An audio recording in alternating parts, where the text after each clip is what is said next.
Të nderuar teleshikues të emisionit Gjurmët, në emisionin e sotëm do të flasim për njërin prej shoqërive të transportit urban në kryeqytet.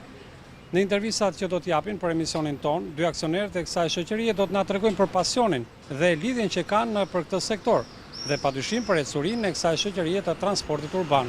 Për më tej do të ndjekim në intervistën e tyre zotrinjt Azbi Parlaku dhe Gugash Dollia. Na ndiqni. Atëherë, zoti Azbi, mirë se gjetëm këtu në zyrën tuaj. Pyetja e parë ka të bëjë me fillesat tuaja. Si kujtoni fillimet e kësaj shoqërie të transportit urban në kryeqytet? Tani, fillesat megjithënë ka qenë diçka, domethënë ishte Tirana ishte një kaos në atë kohë. Transport publik nuk kishte fare, njerëzit lëviznin me set mundshëm, me furgona, me autobuza, me taksi. Dhe doli një iniciativë e Bashkisë Tiranës për ta sistemuar këtë transport. Ne paraqitëm kërkesat tona. Fillimisht u caktuan disa linja, atëherë në atë kohë kanë qenë, me sa më kujtohet, një 5 linja, uzina traktori, La Praka, Sauku, Kino Studio Kombinat, e diçka tjetër. Linja edhe Unaza, po Unaza nuk ishte me linjë, ishte kryesisht me furgona. Pra ju ishit pjesë, faktor, u bët si pioneri i një transporti modern në kryeqytet që u ringrit, apo jo? Patjetër. Pastaj me kalimin e kohës edhe ne morëm eksperiencë, kryesisht jemi mbështetur në eksperiencën franceze. Autobusat erdhën duke u rinovuar vit pas viti, linjat erdhën duke u sistemuar. Kaloi pastaj në orare fikse. Autobusat nga autobusat të markave të ndryshme filluam që t'i sistemojmë, t'i marrim një markë dhe deri në ditët e sotme kur ka dhe autobusa me 0 kilometra. Zoti Azbi, është një kuriozitet për emisionin Gjurmët të dim. Çfarë ju lidhi ju me shoqërinë e transportit urban, pra të çelni këtë biznes? Kishit një biografi të tillë më parë? Keni punuar në industrinë e makinerive? Dgjoj, unë qysh i vogël, me thënë të drejtën, kam pas qef transportin. Dhe mund të them diku nga klasa e 7 fillore, kam mësuar motorcikletën, fal një djalit të tezës time. Dhe në atë kohë kur unë vazhdoja gjimnazin Ismail Qemali në Tiranë, u regjistrova në kursin e shoferave dhe për herë të parë mora patentën e klasit parë që quhesh në atë kohë. Edhe këto qenë dëshira ime me transportin. Kuptohet edhe kur erdhi puna për në fakultet, unë aplikova për inxhinieri mekanike, nuk më doli inxhinieri mekanike, më doli inxhinieri ndërtimi. Pastaj u transferova disa vite në PUK dhe atje ushtrova dhe profesionin e inxhinierit, po dhe të shoferit. Dhe gjithmonë e kam pas pjesën e mobile, pjesën e lëvizshme e kam pas. Dhe kur erdhi momenti pastaj që u bë një kërkesë për të filluar transportin publik, e pash të arsyeshme që t'i bashkohesha këtij transporti dhe t'isha pjesë e tij. Prej sa vetash përbëhet stafi juaj dhe si kujdeseni ju që t'i gjendeni këtyre punëtorëve tuaj edhe në hall dhe në ditë vështira? Ja, stafi me gjithë Fatorino, me gjithë shoferë shkon gati rreth 100 veta. Këto kuptohet kanë problemet e tyre, po ne mundohemi që t'i mbajmë afër edhe në problemet familjare që kanë, t'i mbështesim herë ekonomikisht, herë me gjitha gjërat që dhe ato ta ndjejnë veten, të gjithë bashkë ta ndjejnë veten si një familje të madhe. Në fund të fundit të gjithë të punojmë për një qëllim. Nëse shoqëria do të eci, edhe ato kanë më të garantuara të ardhurat e familjeve të tyre. Kështu që kjo është parimi i punës tonë, që të gjithë ta ndjejnë veten si brenda një familje të madhe. Për linjat që ju operoni në kryeqytet, cilët janë autobuza me të cilët ju mburreni sot, për nga standardet teknike që ofrojnë pasagjerëve? Ne kemi autobuzat Neoplan, të cilët janë prodhim gjerman, nga viti 2000-2004, të cilët janë kryesisht për përdorim publik. Dhe linjat që ju operoni në kryeqytet? Linjat që ne operojmë si firmë janë linja e porcelanit, linja e Saukut, sanitariumit, dhe pastaj kemi dhe linja të rreth qytetit, që janë linja Kashari dhe Ylsberishi. Zoti Azbi, një sukses në biznesin tuaj është edhe të qenurit, të bashkëtuarit me aksionerët e tjerë. Ju jeni 2 aksionerë në këtë shoqëri transportit urban Tirana Urban Trans. Si bashkëtoni që në mënyrë që puna të shkojë sa më mirë? Tani, problemi i shoqërive aksionere e ka zgjidh vetë sistemi kapitalist, dhe shumica e shoqërive që funksionojnë janë shoqëri aksionere. Rregullat janë të përcaktuara, por unë bashkë me ortakun fillimisht kemi qenë 3 ortak, pastaj njëri u nda dhe krijoi shoqërinë Albatrans. Tani jemi 2. Gjërat janë të ndara, ne kemi një administrat që merret me menaxhimin e gjithë punës, kemi parkun, servisin dhe gjërat vazhdojnë normalisht. Dhe nga përvoja juaj, cili është ai kyç që ju bën ju që të bashkëpunoni dhe do bashkëpunoni edhe në të ardhmen? Keni një sekret pra të bashkëtesës të 2 aksionerë ose më shumë në këtë biznes ose në biznese të tjera? Sekreti i bashkëtesës është pastërtia. Nëse gjërat ecin me ndeshmëri, gjërat ecin mirë. Kjo është sekreti, ndeshmëria në punë, sidomos me ortakët. Në këto momente që flasim bashkë, mund të na jepni një shifër prej sa autobusesh përbëhet flota juaj? Flota jonë është rreth 35 autobus. Edhe këto të ndarë sipas linjave. Kuptohet, kemi autobus sepse jo 100% e flotës është në punë, janë autobuset e gatishmërisë. Kemi një oficinë, bazë, ku është edhe parku kryesor. Pastaj kemi edhe 2 parqe tjera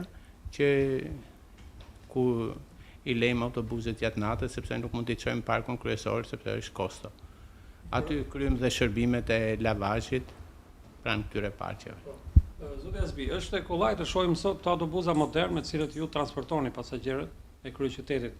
Por a keni pasur ju qysh nga momenti i fillimit të këtij biznesi vështirësi, të cilat ishin ato dhe si superuat? Dgjoj, vështirësitë, transporti publik është një transport shumë i vështirë. Dhe vështirësi ka shumë. Vështirësitë e para ishte llojshmëria e madhe e mjeteve. Duke pas llojshmëri të madhe duhet kishe edhe njerëz të specializuar për tipe të ndryshme. Dhe ne kaluam në unifikimin e mjeteve dhe kjo na ka ndihmuar shumë. Sot i kemi mjetet të përcaktuara me grupe mjetesh. Vështirësia e dytë është vështirësia që edhe sot e kësaj dite është e menaxhimit. Menaxhimi kuptohet, derisa ne sot veprojmë me para në dorë, kuptohet që edhe menaxhimi ka rrjedhje tek faturinat, tek disiplinimi i shoferave. Por oraret i kemi përcaktuar, do të thonë dhe i kontrollojmë me anë të GPS-ve. Kjo ishte një ndihmë e madhe me të cilët ne kontrollojmë gjithë lëvizjen e mjeteve. Ndërsa për sa i përket pjesës faturina dhe biletave, ajo për mendimin tim të mbyllet në momentin e biletave elektronike. Këto gjëra nuk mund të kalohen për njëherë, kanë disa stade që duhen kaluar, niveli, se ka të bëjë dhe me nivelin e njerëzve. Nëse ti vendos biletën elektronike dhe një kohë rreth 30% e njerëzve nuk presin bileta, atëherë je falimentuar. Por në lidhje me rentabilitetin e këtyre shoqërive të transportit urban duke përfshirë dhe juve, ç'mund të na thoni? Ky është problemi kryesor që kemi ne prej kohësh. Ne kemi ngrit, kemi bashkëpunuar edhe me Institutin e Studimeve të Transportit, edhe me institucione tjera. Ne jemi antar të Unionit Publik Botëror, kemi marrë edhe eksperiencat, mirë po rregullat e lojës nuk janë filluar mirë. Dhe këto pasoja ne po i vuajmë sot. Sepse në vende të tjera në pjesën më të madhe të Europës, kapitali, që do të thotë mjetet, janë pronë e bashkive, ndërsa menaxhimi është privat. Në raste të rralla, ne jemi në Ballkan, jemi ndër biles dhe në Europën lindore dhe pjesërisht dhe perëndimore që 100% dhe investimet dhe menaxhimin e kemi vetë. Kostoja është, shpenzimet janë shumë të larta për nivelin e shërbimit që afrojmë dhe për shpenzimet që kryen këto mjete. Po, një pyetje kuriozitet, a keni periudha kohore kur bëni rakortimet ekonomike kur ju dilni me humbje? Patjetër, ne në gjithë të periudhë kemi prandaj edhe kemi ngrit zërin, po kemi pas jo drejt, biznesi nuk ka ngjyrë politike. Në këtë rast, ne politika na ka fut në mes dhe të dy palët abuzojnë me biznesin tonë. Ato njëri për çmimin, tjetëri për pjesën tjetër të subvencionit dhe gjithë të pasoja.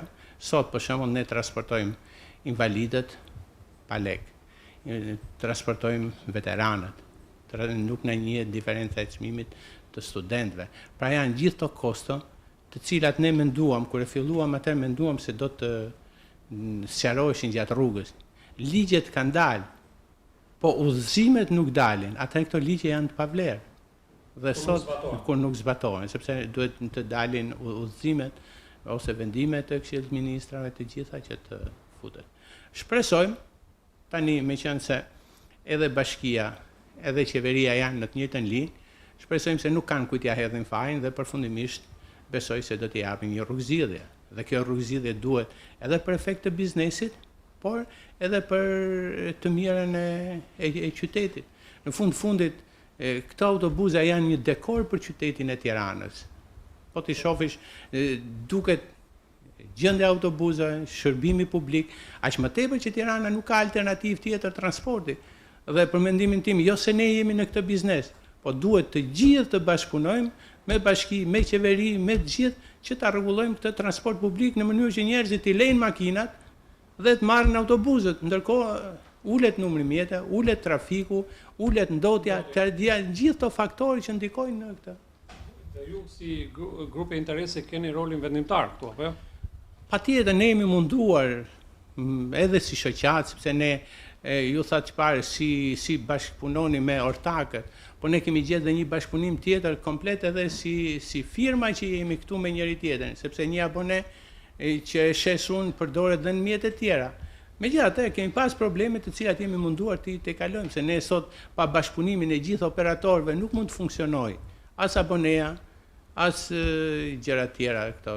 Po, e qartë. Zoti Jasbi, cila do të jetë ardhmja e shoqërisë tuaj të transportit urban? Çfarë synoni në të ardhmen? Tani, ne gjithmonë kemi synuar atë që të kryejmë shërbimin sa më të mirë, sa më komod, me kushtet që i kërkojnë normat e Komitetit Evropian. Dhe këtë e kemi arrit deri diku. Unë nuk them që kemi arrit majat, po kemi arrit deri diku. Përderisa ky shërbim që ne afrohet dhe në vendet perëndimore, këto mjete që ne kemi janë mjete që të një cilësie të mirë që operohet dhe në vendet perëndimore. Këto gjëra tjera besoj mendimin edhe të bashkisë së re që vjen tani dhe të qeverisë, besoj se duhet sepse gjithë për një interes punojmë. Zoti Jasbi, shoh që punoni bashkë me familjen tuaj, bashkëshortja juaj punon këtu. Çdo të thotë të punosh me bashkëshortën tuaj në një kompani, duke ndarë nga bashkëtesa familjare. Ja, të punosh me njerëzit, ne përgjithsisht biznesin e kemi biznes familjar, po të shofish, në biznesin tim unë kam njerëzit e afërt, kam bashkëshorten, por ka një gjë, aq sa është mirë, është edhe situatë e vështirë. Po njeriu duhet të gjejë momentet që të ndaj pjesën e punës me pjesën e familjes. Dhe kur këto gjëra janë të ndara, gjërat ecin mirë. Në momentin që ka probleme, atëherë duhet me i thënë stop. Por ne, me thënë drejtën, tani bashkëshortja është kthyer një bashkëpunëtore, është kthyer në një shoqe e mirë, kështu që nuk ka asnjë lloj problemi. Ndërsa e ardhmja e largët e kompania e shoqërisë tuaj të transportit urban, mendoni që është e sigurt, pra do t'ja lëni trashëgim fëmijëve tuaj? Të ardhmen unë e shoh në dy drejtime. Pra në kuptimin e një biznesi në qytet, unë e shoh që në një të ardhme të largët i gjithë shërbimi publik i Tiranës duhet të jetë në një shoqëri të madhe aksionere. Kështu funksionon më mirë sepse edhe ulen kostot edhe ndërsa për sa i përket trashëgimis, aty fëmijët kanë marrë drejtime të ndryshme.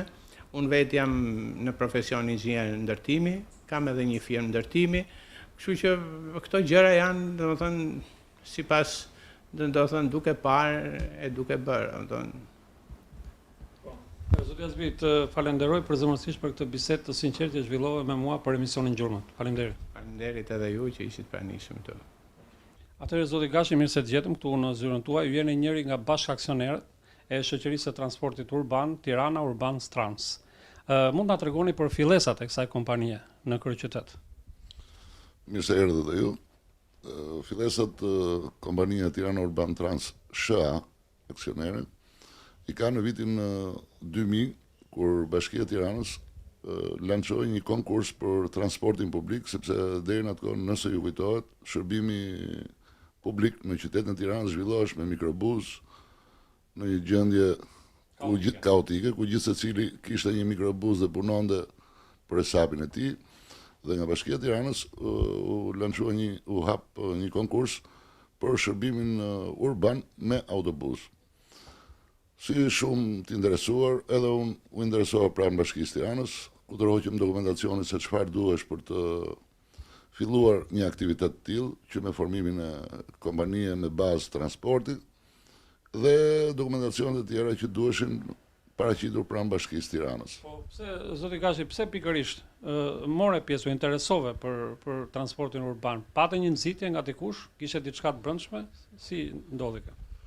Sepse po të kthehen fillesa të mia, të punëve të mia pas marrimit të shkollës, unë kam mbaruar shkollën e lartë të Ministrisë Punëve të Brendshme, degën polici, dhe rreth 27 vjet kam punuar si drejtues i policisë rrugore në Tiranë dhe shumë rreth tjera të vendit. Pra, si të thuash, aktivitetin tim, unë e kam patur të lidhur kryesisht me transportin, me mjetet, me drejtuesit e mjeteve, dhe kjo do apo nuk do sjell një lloj afeksioni në këtë drejtim. Dhe kur mora vesh, ishte një aktivitet e tillë i transportit, duke menduar që jam, si të thuash, brenda kësaj fushe që unë kam uluar për rreth 27 vjet, e ndjeja që mund t'jepja në këtë drejtim. Dhe prandaj u drejtova dhe te Bashkia e Tiranës për t'u interesuar. Aty në atë kohë marrin vesh që një konkurrent i fortë për të fituar, sepse konkursi ishte që mund të fitonte edhe të gjithë linjat e qytetit të Tiranës, qoftë një kompani e vetme.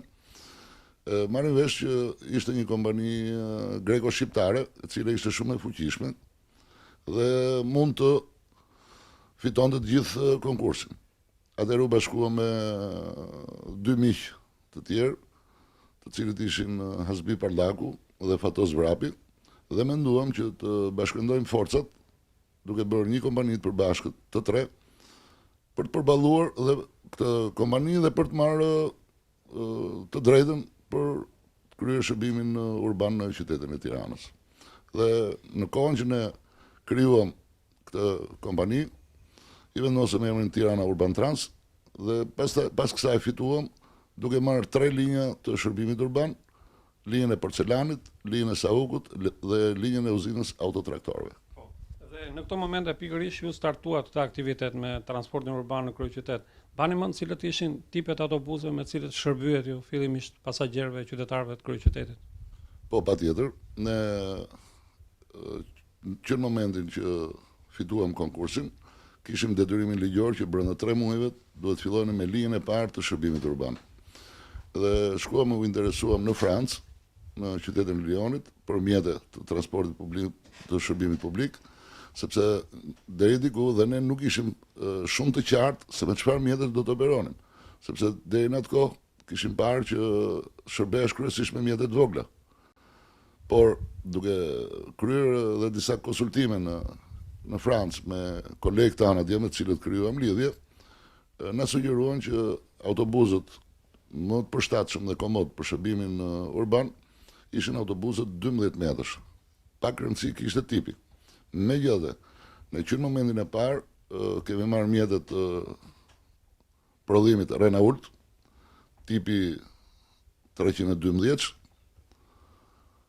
me të cilët kemi filluar linjën e parë, linjën e uzinës autotraktorëve. Pastaj pas 2 muajsh të tjerë kemi filluar linjën e porcelanit dhe diçka më mbrapa pastaj linjën e saukut. Zoti Gashi, në një bisedë që patëm së bashku pak ditë më parë më komplimentuat shumë Francën, shtetin e Francës për cilësinë dhe mjetet komode në transportin urban. Pse ndodh kjo me Francën? Ki parasysh kjo është dhe subjektive. Nga ana jonë, të paktën ne që kemi punuar me Francën, me mjetet e shërbimit të Renault, në drejtim të shërbimit urban, kemi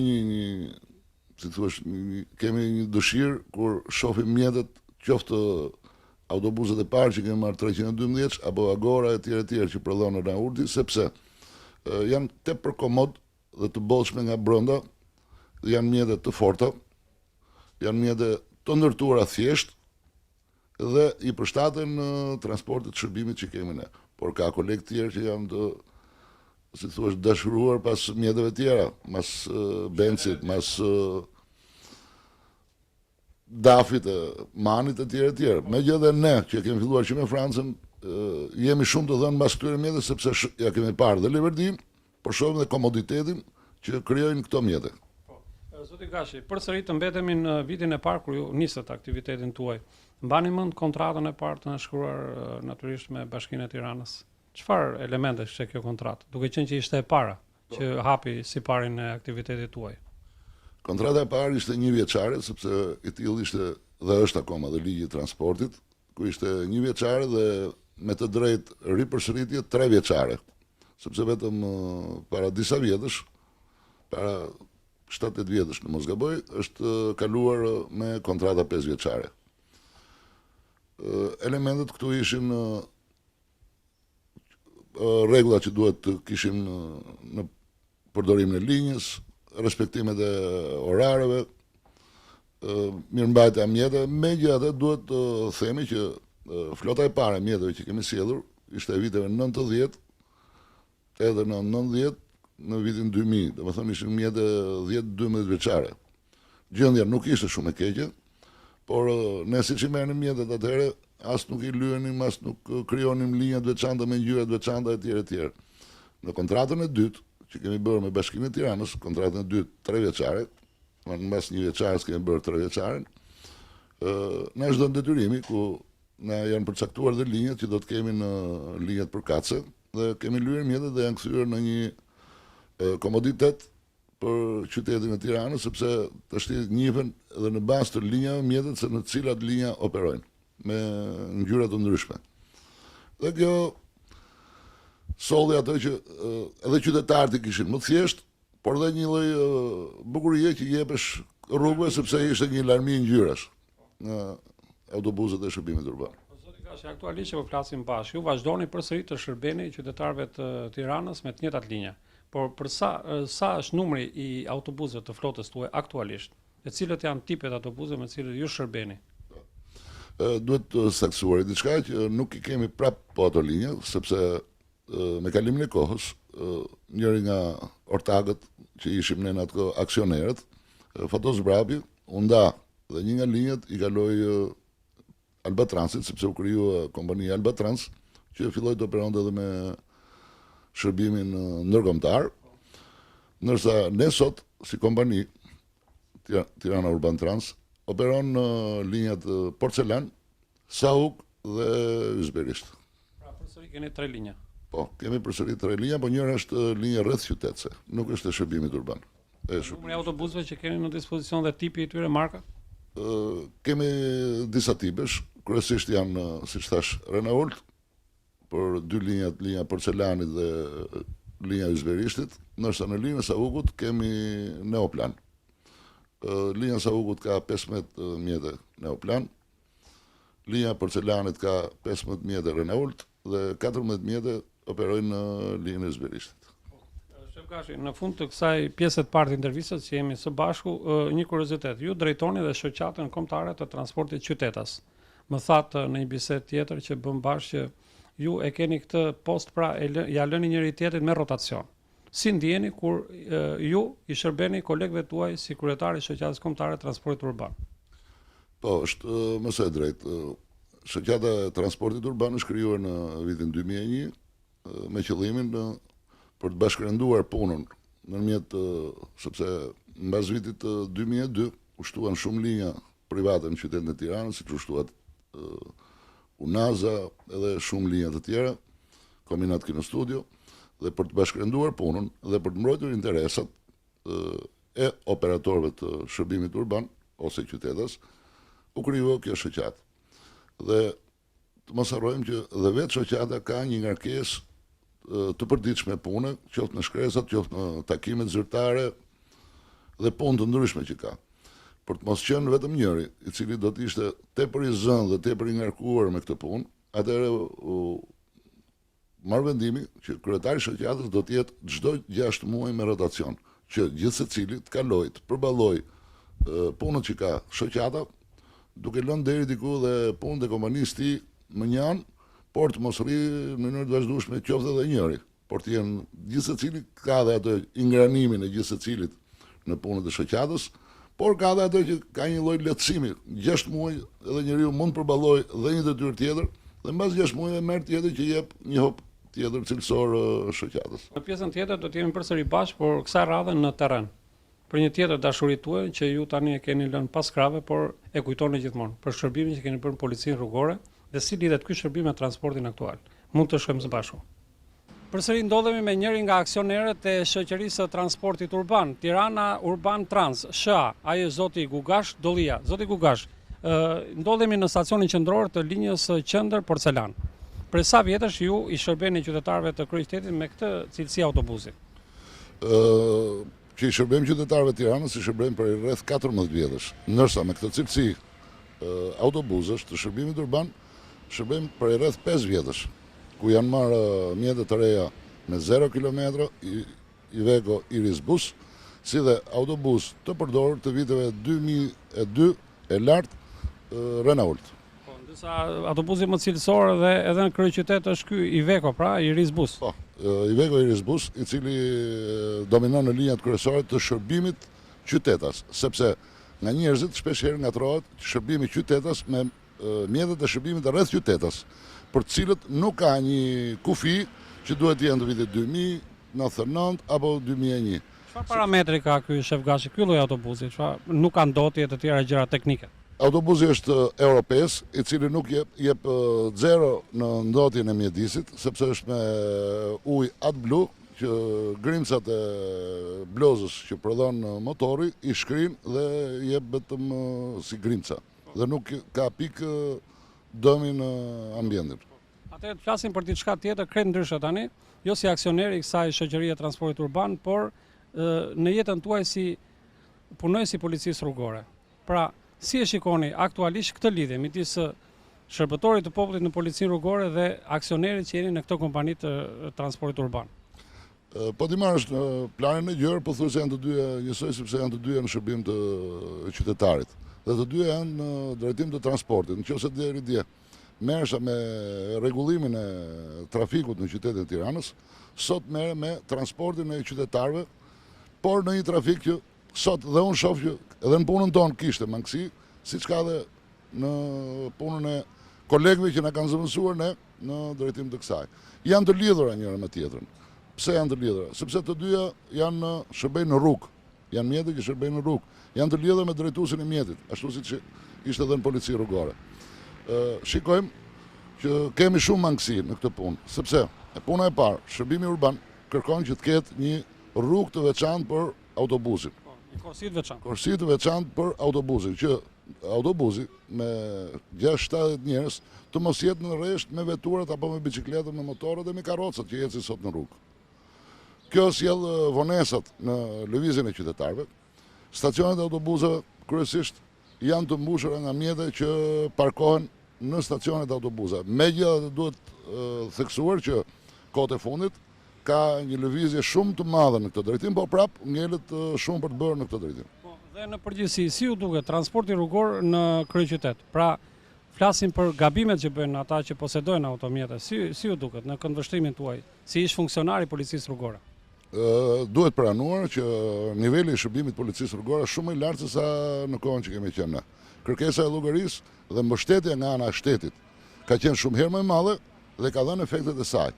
Trafiku në qytet është më i ulët, shkelet janë më të pakta, Duhet pranuar kjo në ditët e sotshme. Disa shoferët janë të ndërgjegjësuar. Po kuptohet vit mbas viti fitohet sepse ne deri në vitet 90 ne s'kemi patur fare edukat qarkullimi. Megjithatë ka prap mangësi, por niveli është rritur shumë, sepse sot fëmijët po rriten me mjetet, po lëvizën me mjetet e tyre, rriten duke mësuar dhe ata.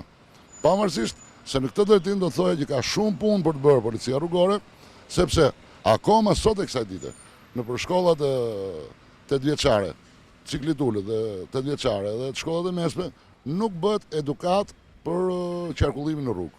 Sepse në gjithë botën, nga oficerat policisë, ish oficerë policisë rrugore, të cilët mund të shërbejnë dhe në mënyrë vullnetare për të bërë tema në drejtim të qarkullimit rrugor në qytetin e Tiranës, për të edukuar. Dhe së fundi në këtë intervistë së bashku, zoti Gashi, këtu në terren, a jeni sigurt ju që e ardhmja e kësaj kompanie, ju jeni bashkë aksioner? Pra në të ardhmen e largët fëmijët tuaj do ta trashëgojnë këtë dashuri, këtë pasion të babait të tyre? Do të jenë ata aksioner të ardhshëm të kësaj shoqërie e transportit urban? Të shpresojmë që po. Megjithatë, asgjë nuk e dihet. Them që po, sepse edhe unë në bisedat që zhvillojmë qoftë në familje, qoftë me misim, duke folur shumë dhe ata duke që janë të interesuar. Megjithatë ato kanë jetën e tyre në jetë, mund të vazhdojnë, mund mos vazhdojnë, ajo është diçka që nuk varet nga unë. Shef Gashi, jam i njohur se fole kaq sinqerisht për emisionin Gjurmë dhe shpresoj që edhe në të ardhmen ju të lini gjurmë me kompaninë tuaj, por edhe si qytetar shembullor i Tiranës. Faleminderit për ju, ishte kënaqësi për ne dhe promovimi i kësaj kompanie që ka 14 vjet dhe sot është herë e parë që vjen duke një lloj shërbimi i tillë. Faleminderit. Të nderuar televizionistë të emisionit Gjurmë, tu i ka ardhur fundi emisionin për ditën e sotme. Ju kujtojmë se folëm për shoqërinë e transportit urban, Tirana Urban Trans SHA. Mirupafshim në një tematik dhe në një treg tjetër të Shqipërisë.